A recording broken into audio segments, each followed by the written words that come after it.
President Biden is calling on schools to return to in-person instruction as soon as possible, providing districts can meet certain safety guidelines.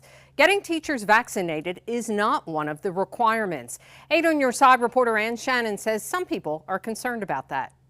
Students here at Wheatland Middle School will return to the classroom tomorrow. Last week, the district shut down the building after so many teachers and support staff members were quarantining or isolating because of COVID-19 concerns.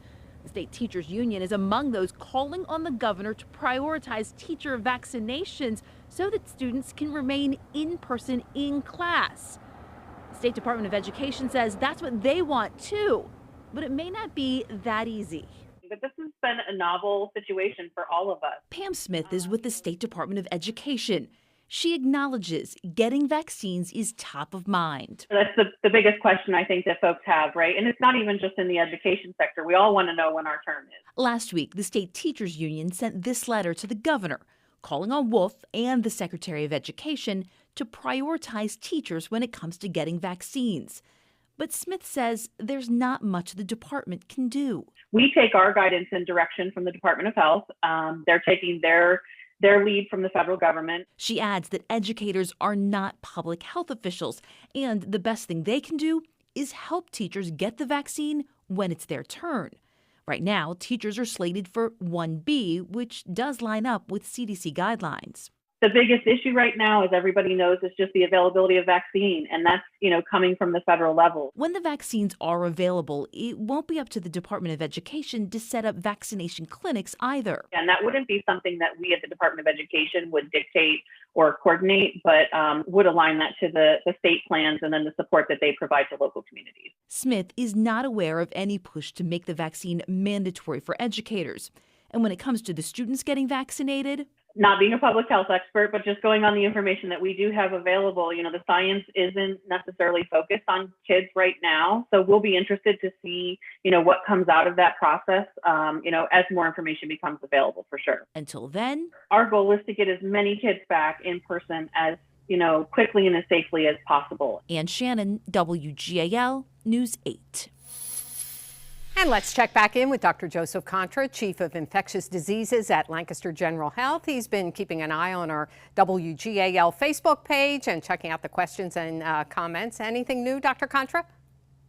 Well, one thing is I'm having trouble keeping up, but what I would say, people are asking about the activity of the vaccines in certain age groups, especially the elderly, and for those patients who might have an impaired immune system. And the good news is that these vaccines, both Pfizer and Moderna, have been studied in all age categories into the 80s and have been found to produce antibodies as a response. So they are effective in those age groups. In addition, the safety profile is also very good across the board from ages 16 to 90. So at this point, if you're elderly, if your immune system is impaired, it's still a good idea to get the vaccine. Individuals with an impaired immune system are particularly high risk for severe COVID disease. And although the vaccine may not be as effective if your immune system is impaired, it's still well worth getting the shot because COVID is a bad disease in that patient population. All right, well, keeping you busy tonight. What else have you seen? Just some continued comments about getting appointments for the vaccine. I know it's frustrating for everyone. We all wish all the health systems and pharmacies wish we had an unlimited amount of vaccine. We could get people vaccinated very quickly. And that's part of the incentive behind the mass vaccination center that we're working on at the LGH with the other health entities in the area. Vaccine supply is the bottleneck. If we had more, we could give a lot more, and that's why it's difficult to get appointments. You can only have enough appointments to fill out the vaccine supply that you have. Classic case of supply and demand, that's for sure. Well, thank you, Dr. Contra.